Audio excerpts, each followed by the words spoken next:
And share the link also, just Kirat. Okay, I think we are now live on YouTube on the SN Mentoring YouTube channel. First of all, Happy Republic Day to everyone. This is a very, very momentous moment for us to celebrate in the world's history, in our country's history. And I personally feel that 2026 onwards, we are going to see a lot of concrete changes which we have been discussing about over the last few decades. The entire globalization has now kind of moved towards de-globalization, and a lot of changes are happening. But then that is what the human civilization is all about. We all live in cycles of 30, 40, 50 years. And this is the beginning of another cycle. And that is why today's conversation makes it even more critical to address certain things that we're going to discuss. Please allow me to welcome Mr. Manoj Arora to the conversation today. Mr. Manoj Arora is based out of New Zealand, but is originally from Jalandhar, the best city in the world.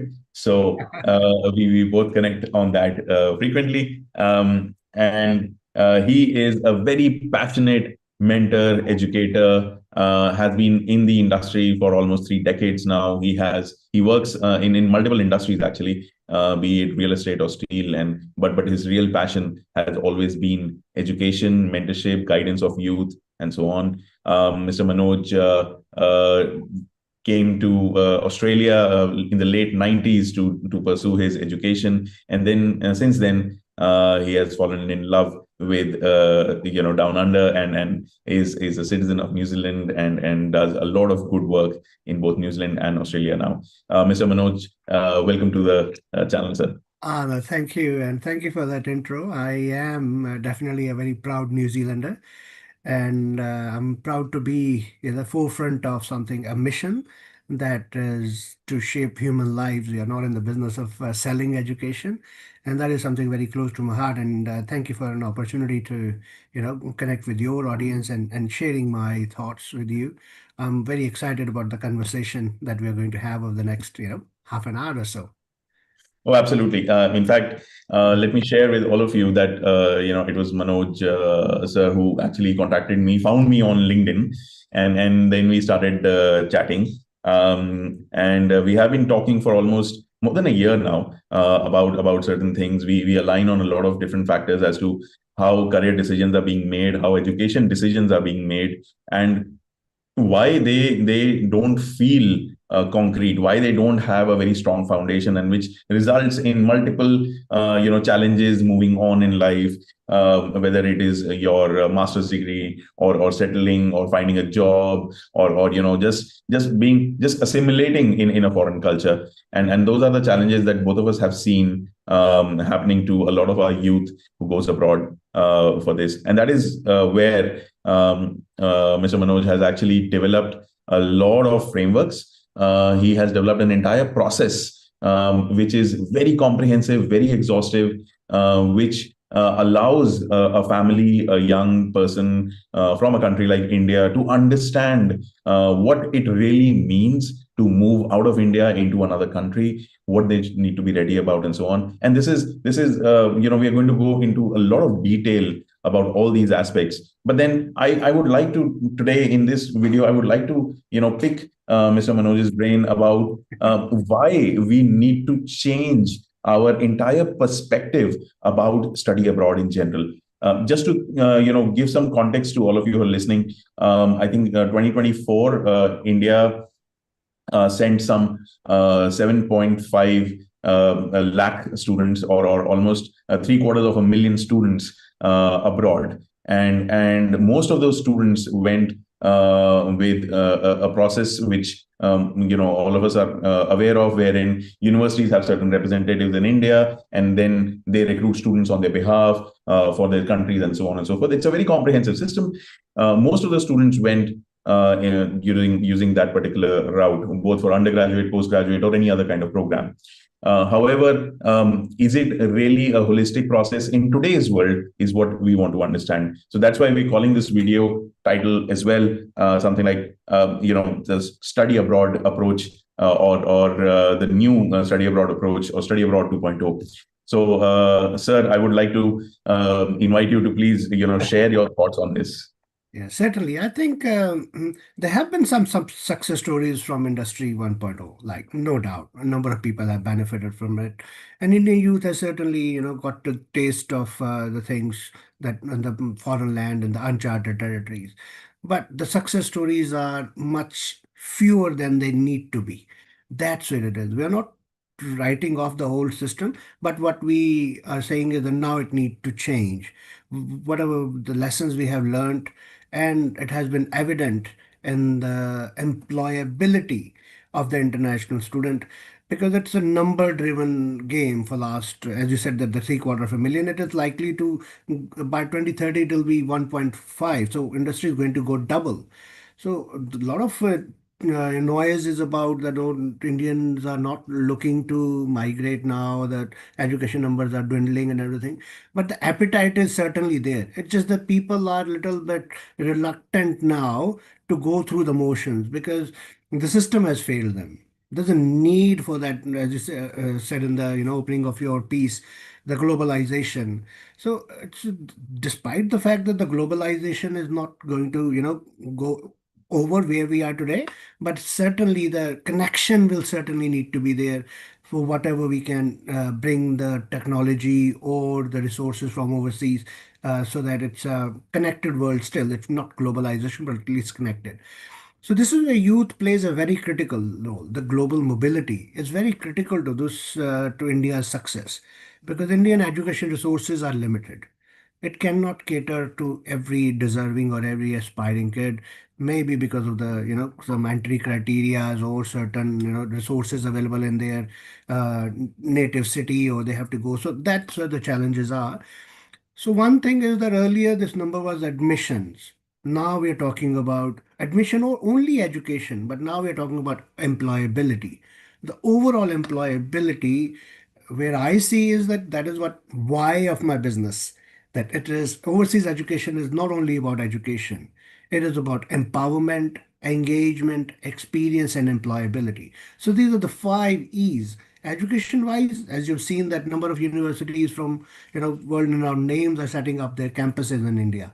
So education wise, India may catch up, or that's fine. But it is all about the empowerment. When you uh, go and explore yourself and taste the things in the uncharted territories, and then you engage with the global connections, the networking, and then the experience. So overseas education is brilliant. So you educate in countries like New Zealand present great opportunities where the students have an opportunity to complement their education with experience in the real world scenarios under the post-study work visa rights. So that's where now it's employability wise, there are certain stages. So earlier it is perceived that the employability is a downstream function. It's not the case. It has to be, the seeds need to be sown right at the beginning. So that's why I've broken this journey into five stages, which we can, talk one by one. So let me just my wrap this my reply to you in this. There are five stages: decision making, pre-departure, early arrival, assimilation, and transition to employment. So these are the new things that need to be taken into account, not just measured by the success of that, the numbers, which has been very, very regressive approach. That's why there's a need for Industry 2.0. So, I had a follow-up question related to employability. So, traditionally, when students have been youth have been migrating abroad from India, they have been going for low cost programs, because essentially they feel that there will be a job, as you said, downstream, right after the education there will be a job waiting for them, or maybe there is an odd job which they were not really prepared for, but that is okay, because till the time they are able to make ends meet, they're able to earn money, thrive, it's all okay. It might or might not be related to the education that they received in that host country, right? Yeah, So one of the basic questions that comes from the parents' minds is: are there jobs available abroad or not? certainly there are. That is where the problem is. The three forces converging. One is the the institutes and the governments, the hosting governments, and the employers. So institutes are saying, hey, it's not my responsibility. I'm here to educate. You know, excuse me. So yeah, so that's where those issues will be there. So let me restart. So one is the institutes, and then you have immigration, and then the employers of that country. So institutes are taking the responsibility. Okay, we will serve industry by giving some talent and give you the fundamental knowledge and everything. But then the immigration plays a different role. They look at the demographics, the numbers in certain skill trades and all that. That's how they define those categories. And the employers look for on the receiving end to receive that talent and provide them the opportunities in the workforce. But it has been broken. So the choice of the program hasn't been that great by some of the students that swelled up the numbers. So now Canada, like countries, have learned that okay, they are uh, they're managing it through post-study work visa right management. So that's where it is some correction happening. But as a stakeholder, we need to be more active. So those are the three converging forces there. And up till now, the industry has been facilitator for all these stakeholders. Now we have to play a critical role in enabling these and add value to all these three stakeholders. So this is where the ultimate outcome is the employability. So this is where that jobs are certainly there, but the decision making hasn't been that great. And this is why we talk about three P's, which is passion, potential, and process. So the process was such that it is, driven by the numbers, the demographics. So, the policies are made in the parliaments of those countries. They look at the numbers and the students get caught in the cross wave. So that's why it's a very complex system. So that's why I'm saying rather than criticizing or uh, kind of downplaying any significance. So say okay, whatever has done in the past, that's great. It's not doom and gloom. There's certainly great opportunities for career-minded professionals. The employers in those countries are certainly screaming for talent, but So there's when been we talk about, mismatch. sorry, yeah. Yeah, there has been some mismatch. That's the only thing we need to fix. So when we say employability, are we talking about both white collar jobs or I would say office kind of an environment, or are we also talking about vocational trades, blue collar jobs, specific areas in which that particular host country requires in huge numbers? For example, New Zealand might require a lot of agriculture industry based workers. Canada might require a lot of oil and gas workers, and so on and so forth. Yes, certainly there are conventional, socio-economic or demographic wise, the geo economic environment. So those are the demands for the certain occupations. But as a country, in the functional part of the things, the healthcare or the certain, in terms of your general manufacturing or into the distribution, those jobs are also not being filled by right people. So, say for example, the diploma mills that were there in Canada that has let people down. People were shown that okay, it's all there. So then the labor markets were not that tight. So people took some relaxed decision without thorough looked into it, and that has resulted in as I said that there are certain success stories. 15 to 20 people, 15 to 20% students have done remarkably well. But then now is the need to increase that number from 15 to 50 at least, if we were to claim any success of this whole mechanism in place. So this makes a lot of sense because all the data shows us that there are innumerable jobs sitting vacant in a lot of countries where which are aspirational countries for most Indian students anyway. But somehow the people who are already there, they are not able to live up to the requirements of those jobs which are needed. And so there is a disconnect, as you said, it's broken. There's a disconnect between the education institution, the industry requirement, and maybe a little bit on some People kind of profile. facilitator in the middle, right? Right. So are we then trying to say that study abroad 2.0 has to be a system where it's not only the responsibility of the applicant, but also the responsibility of the education institution and the industry and maybe some other facilitators, which might be, regulators, lawyers, and so on and so forth, or Certainly. study abroad agents for that matter, to make sure that the entire painstaking process of somebody leaving their homeland for another host country and investing time, effort, energy, emotional energy, it leads to success. Yes, certainly, because the reason that when I felt there's a need, every single career going untapped is a waste of opportunity. We owe it to that person who is being currently failed by the system. So the decision making, as I said, that when we talk about the host country and us, there should be more assimilation there. Yes, as a host country, they have a responsibility to provide that environment and meet our expectations. But as a guest, when student goes there, he also has to take some responsibility that there's some unrealistic expectations just out of the educational endeavors.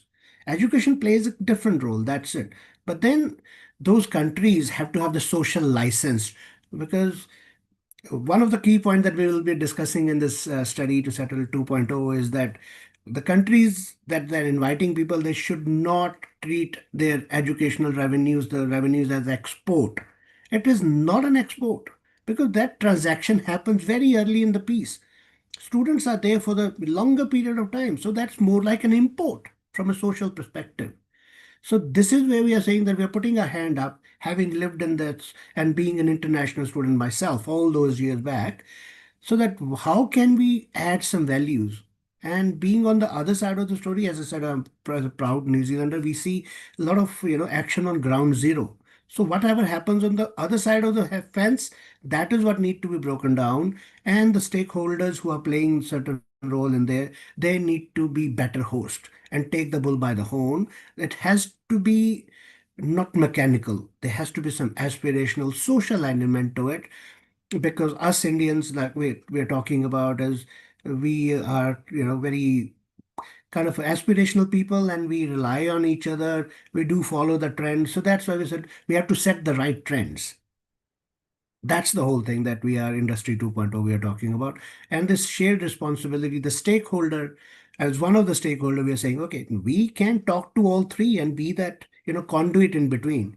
Because we've been clipping the ticket because the process and perks is the only differentiator that being promoted right now, or the process is overwhelming of this admission visa, and people are feeling, okay, can you help me with that? That's where the revenue, there's the need of that middleman.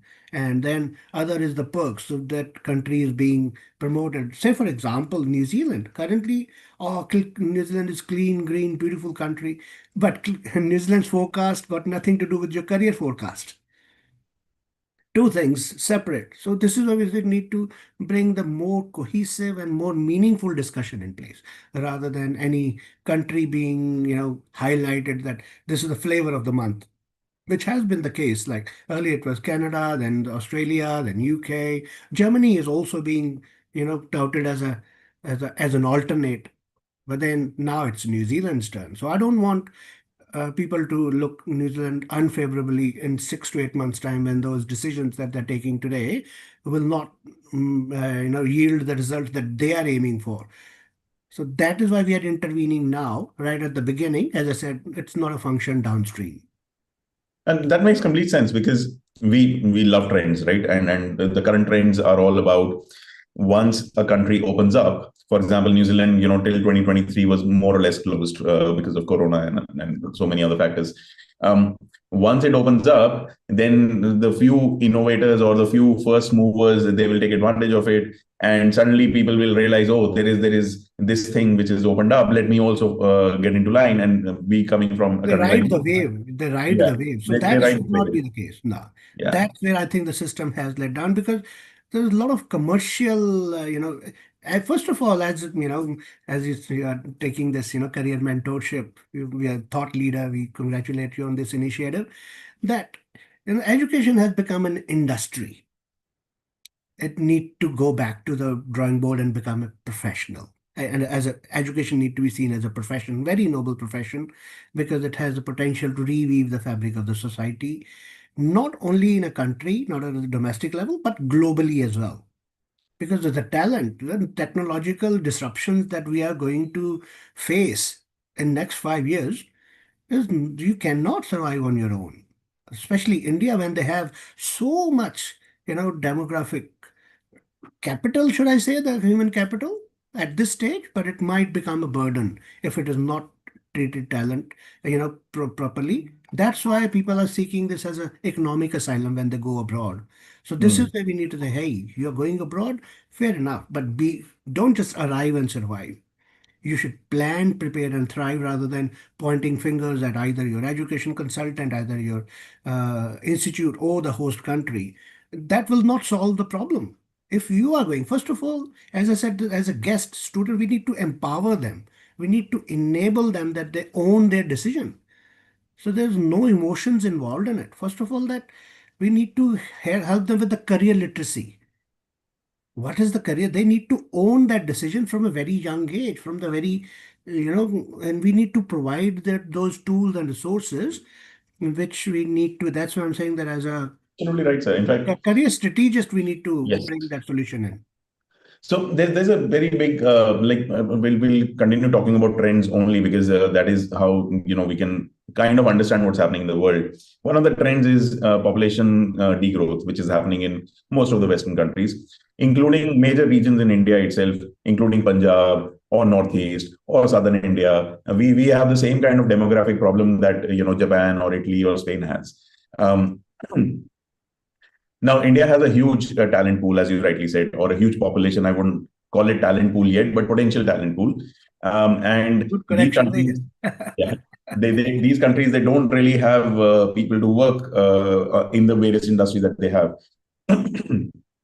In this current deglobalization era, where movement is becoming more and more strict of people and resources and everything, China, where it stands as the world's factory, India can easily stand as the world's talent pool, where it can supply quality talent, be it in any industry at any level. And we already do that. I mean, Yeah, I we're think proud Indian of that diaspora is the achievement. most widespread diaspora in the world right now. What I'm trying to say is, if you keep riding the trends, as you rightly said, then you are going to end up at the mercy of the trends, and you will never be really sure when the trend will change, right? So unless and until you make a career decision making process for yourself, which works for you, nobody else, just for you, it becomes very difficult. Why am I saying this again? Is just give me a second. India or Asia in general, including Middle East and North Africa, careers are mostly a family decision. They're not individual decisions. Whereas when we talk about the West and increasingly about the East as well, Japan, Taiwan, South Korea, Singapore, Hong Kong, when we talk about these evolved economies, careers are more and more an individualistic endeavor rather than a family endeavor. Yes. However, a lot of Indian youth are still, making decisions based on the family's perception, family's understanding, and then they really suffer once they reach, and then they're asked to take individual decisions because that's what New Zealand is all about, that's what Canada is all about, that's what US is all about, and they suddenly fall short of having the right advice to make the right calls, and they suffer immensely. Which brings us to the fact that that is why the study abroad 2.0 needs to change. I'll Yes. draw a small analogy over here. We work with a lot of high school students, and their parents, they come to us, they said, we don't understand what is happening in the economy right now. In our time, it was very simple. You finish your college and you will get a job. What I tell them is, you don't realize when you finished your college. You finished your college in the late 80s, early 90s, or early 2000s. During that time, Indian economy was at such a stage that we didn't have quality manpower. Whoever has a college degree, the company was willing to invest in that person and take them to a career trajectory, right? That does not happen anymore because there is more supply of high quality talent looking for very small number of jobs. Yeah. And the number is decreasing further because of automation, AI, and so many other factors. that for you to be employable in India also, you need to showcase a certain set of skills. You need to showcase that you are worthy of that job, that the company should invest money in it, in You'll you. be deserving of that desired success. Yeah. Exactly. That is the same model that has been followed in all the Western countries. Whenever such a situation has arisen, there is a process that they create. You fulfill those criteria, they build trust in you, and then you get the opportunity that you deserve. Yes, certainly. As I said that, couple of things, very thoughtful insights. So I'll take a couple of points separately. One is, as you said, that in those evolved countries, it's individualistic decisions because they have the resources. The government supports those students. They have the ability to, take their decision by themselves and feed that as well. But in India, that luxury is not there. They have to be the financer, the parents write the check. So that's why they are there to be the stakeholder, be the calling the shots. Fair enough. That's how it is. It's a human psychology. You have to be because they're investing their lifelong savings, life earnings into it. So that's fine. And as you said that when the system changes in those part of the countries, the trending, so the countries see India as a talent pool, right? So they set some policies, attract the talent, So, but then Indian students become like a metal to that magnet and they try to attach. But then as their demographic changes, needs change, they shift the poles and then they don't attach to it. That's where the trends fail. Because in India, the countries that are on the receiving end, receiving the talent, for them, they don't have the finger on the pulse. They look at this and then even 6 to 8 months lag in their decision, the policy tweaking, the numbers is about 50,000, 70,000, 100,000 people would have, made the decision. So this is where that the decision making need to be more on the owning that. This is where I said we enable the decision maker, which should be the student ideally, and then paint the realistic picture. This is why I said the 5 stages that we are talking about decision making is right at the beginning because a lot of this is when you sow the seeds. Everything else is that how you nurture it, how you cultivate it, how you harvest it. That is later on. But then becoming deserving of the desired success start at the beginning. Excellent. I think we've set the context very well, Manoj sir. I would like to ask you a question as to the big four. They have these visa problems and a lot of regulatory issues. US has its own thing. Australia, every 2 years they change their policy. Canada right now is in a very conservative state of affairs where more and more Indian visas are getting rejected. UK is the economy is weaker; they are not able to absorb the talent that their institutions bring in. Do you think, first of all, these big four will change their stance in the next coming times? Secondly, do you think the alternatives that we also hinted at in the beginning, New Zealand, Germany, Italy, Japan now is there. Greece and Poland are becoming very aggressive in India for their students. And mind you, just to give you some numbers, till last year, Japan only had around 1,700 Indian students. Poland and Italy had around 2,500 Indian students, right? Whereas Italy now is becoming the largest residents of Indians in Europe. I mean, I hope I'm making the sentence correctly. The largest number of Indians residing in a country in Europe are now going to be in Italy, right? But the education does not represent that. So these are the two questions. The big four, when will they bounce back? What will happen? Secondly, the new emerging destinations, how important are they? And how should Indian youth look at it? I think we are, very organically transitioning to the second phase of the second purpose of this discussion. Now we have, up till now, we have discussed why Industry 2.0, and now we are talking about how.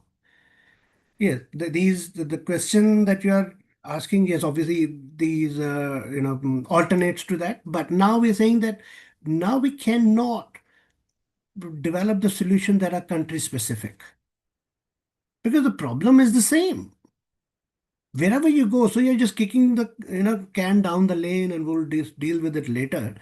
Because this is we're saying it is all about the trends. We are again following in that same thing, looking at the numbers, the spikes. We are sitting at the table and analyzing the whole thing as a financial analyst. But when it comes to solution, it has to be organic. And so this is why, the how part comes into here.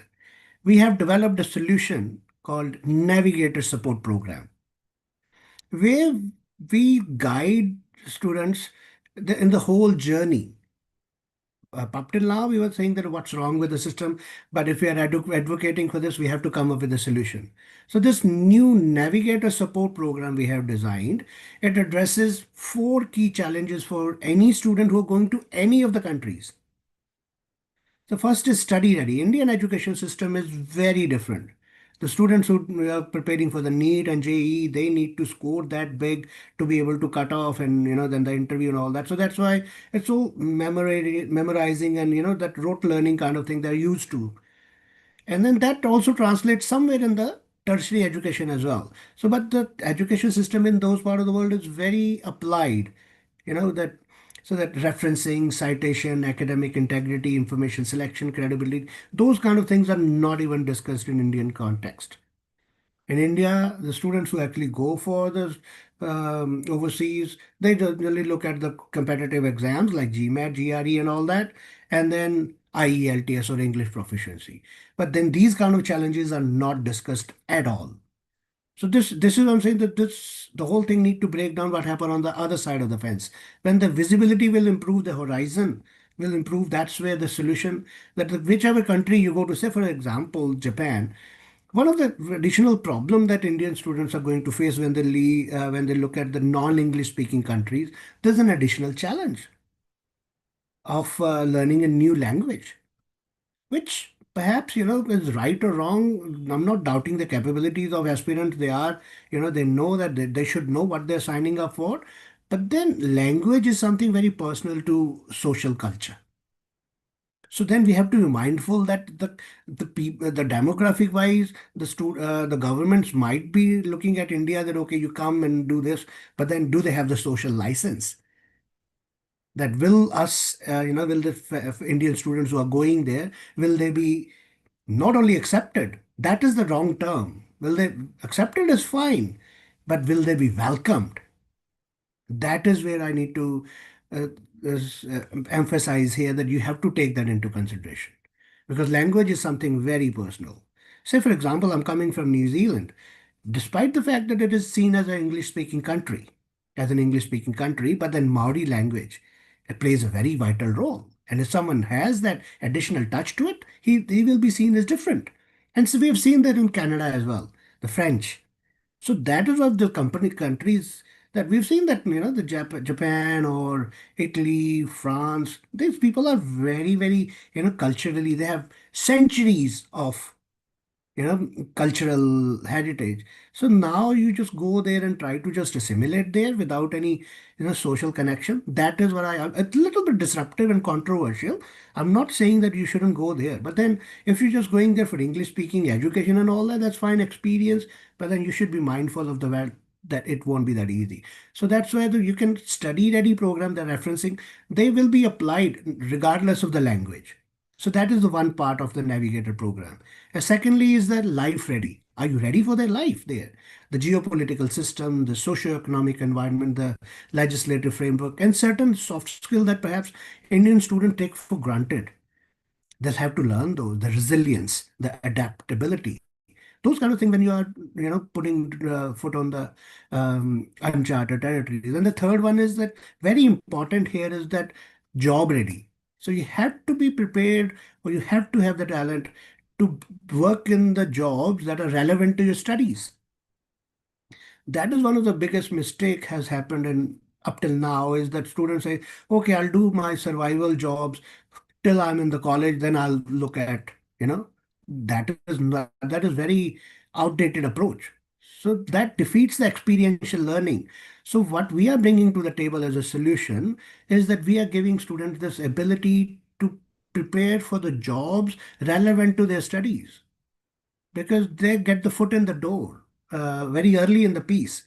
Health and safety is seen as only an industrial function in India. But then over there, everyone, respects, even in the office environment. And the cultural, say for example, the Maori culture, the Pacific values in New Zealand are very, celebrated. And then the legislative framework in terms of the, how the federal system works, or how does the, government system work. So because that kind of mindset is not in the Indian youth, unfortunately, but their youth is quite different. So that's why, so we are trying to level the play field. So changing the country, the following the trend, that need to be taken out of the window. First of all, we have to say, for example, the navigator works the same way. Doesn't only work from your home to office or from your home to work. That means that from India to that particular country. So it will look at different, routes and different destinations. So if you say, I want to have my career success, that means that I'm looking for my to have a coffee. So it will look at that. Okay, if not that coffee, that cafe there. So that we have to independent approach. We have to empower the learners first, so they make better career choices, regardless of the country. Sorry for the blabber, but I think this was needed. That we are looking to create that, agnostic kind of, non-country binding skills that every aspirant must have to start with. And then you look at the country. Or now say, I am prepared for my overseas journey. Now you take me to this. So first of all, you don't plan your honeymoon until you're, decided on your partner. Absolutely right. And in fact, this is needed because whenever we have counseled at SN mentoring parents and students, we take a country agnostic approach. And then the parents start asking question, okay, which country is better? I was like, what kind of, criteria do you want me to talk about? Because you can't just compare On one that country with matter, as a New Zealander, I will certainly pitch in another. here. As New Zealand is a beautiful country. It's Exactly. English speaking, weather friendly, safe and sound, and also leading to providing that. So I must bat for that as well. So whenever you're recommending any country, do Oh recommend yeah, New absolutely. So Zealand. that's what I say. I mean, I say India is the best country. I mean, you don't really, if Oh, you're really certainly. going to compare countries, that is just the wrong approach towards it. Yeah, If you exactly. are if you're looking for your child's success, that is a parameter for choosing a particular country. Then you need to go deeper. Then you can't just be at a surface level that this country is slightly better than that country. No, it will never work like that. No, no. Moreover, whichever country you choose, So I all right. think I think they are not being too open about it. That which country is the best? Where the settlement opportunity? That's what they're asking you. Absolutely. So every parent comes with their own thing. Some of the parents say like, we just want a good education. I said, okay, fine. So then these are the places. And according to eligibility, this is possible. Some people say, no, we want return on our investment. And that return should be like a corporate job, maybe over there, or a permanent residency, or maybe an opportunity for citizenship, and so on and so forth. So when they have already made up their mind, then they're not asking for careers anymore. They're not asking for career progression.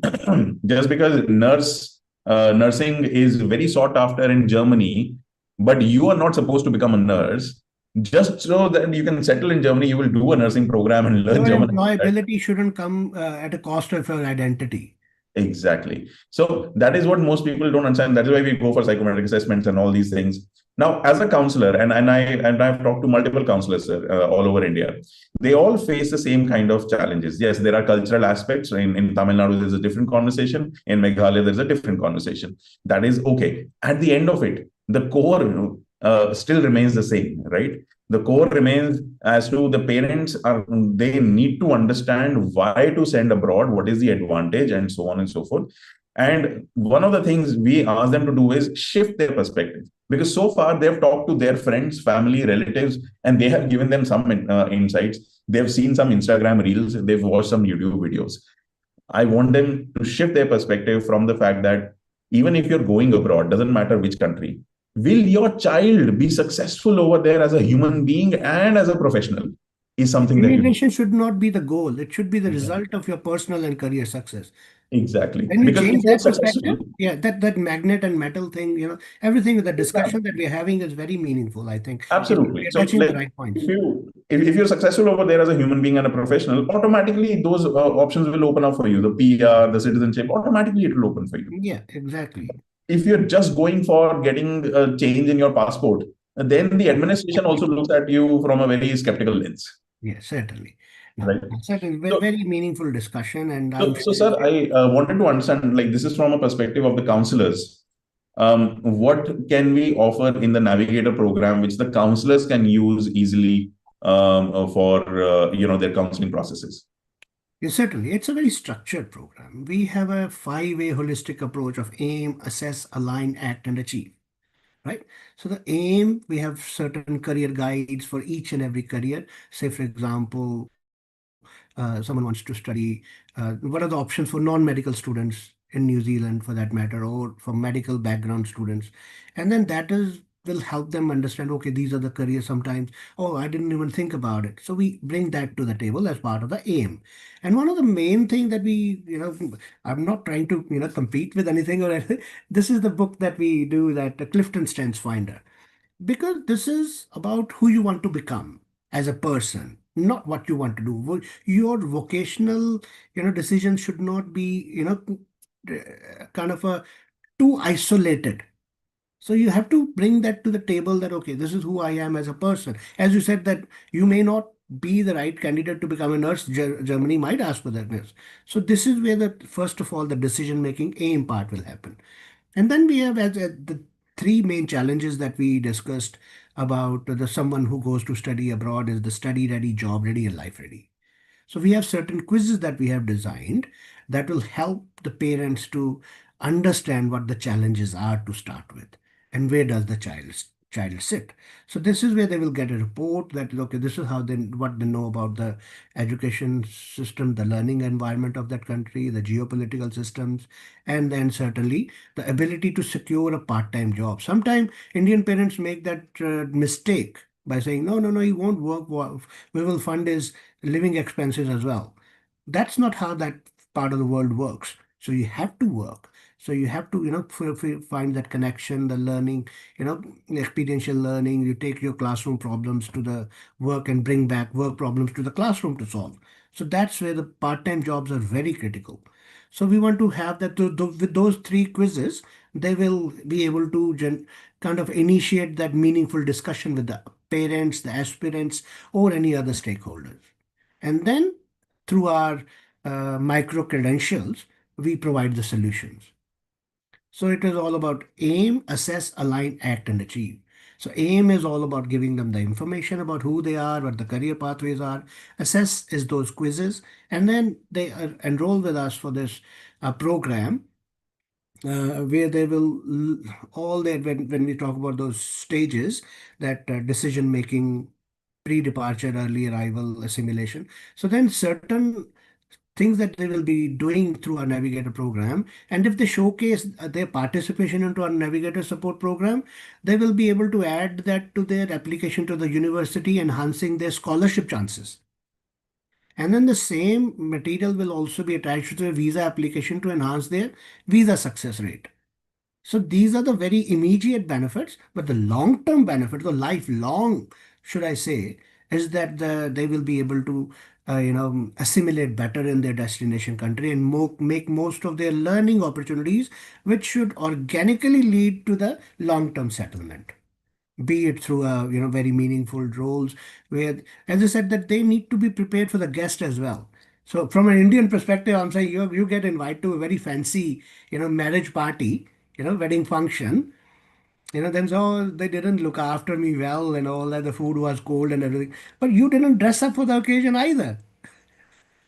So that's why it's a two-way street. So this is what we are trying to bring, that be deserving of the desired success, not in a derogatory way, but as I said, as a stakeholder, when we are saying the industry 2.0 is why it is needed, we are coming with a solution as well. And our counselor partners can make use of this solution, not as a product, but as a solution, which will obviously enhance their, credibility, and also give them better commercial opportunities as well.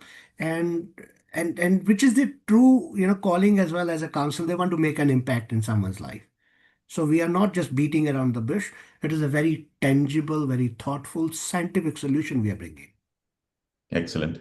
Sir, well, I hope you all enjoyed the conversation, whether you're a parent, student, a counselor, or a study abroad agent, or any other professional involved in this entire process. The reason for this is because if you are watching this conversation, if you're relating to this conversation, you and us, we feel the same way.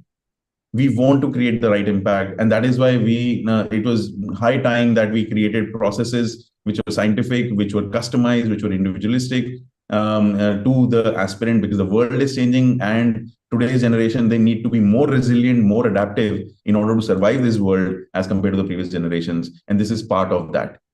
So One of the come. things that I really wanted to, sorry, this last minute thought that every skill to succeed aspirant, the navigator program, user of ours, in partnership with the student, we will sponsor education of an underprivileged child in India. Oh, wow. That's This is amazing. where we want to, when we talk about education, it is, as I said, that the whole, reason behind this is that we want to reweave the fabric of the society at a global stage. So as a, I don't call myself academia, I'm macadamia, M comes for money. So yes, it is, money making initiative, but through value addition. Excellent. So that is where I would like to take this opportunity now to announce that SN Mentoring is officially collaborating with Emp Enhanz, because we've been talking about this for more than a year now, and finally we've reached a place where we can, both contribute in this, and we would like this community to grow. So what we are going to do now is, in the description of this video, there's going to be a small Google form link. Please fill up that link if you are interested in understanding more about the Navigator program. We're going to be doing a lot of such video conversations wherein we are going to be demoing our platform as well. We will be showing you the entire process. We will be discussing about testimonials. We will be discussing about case studies. We will be discussing about how this matters more, how this can be plugged into your practice, how you can use this to enhance not only your counseling practice, your business, and maybe provide the impact that Manoj sir also talked about, that you always wanted to do, but because of the existing situation or the existing parameters, you're not allowed to do, or were not able to do it to the efficiency that you want.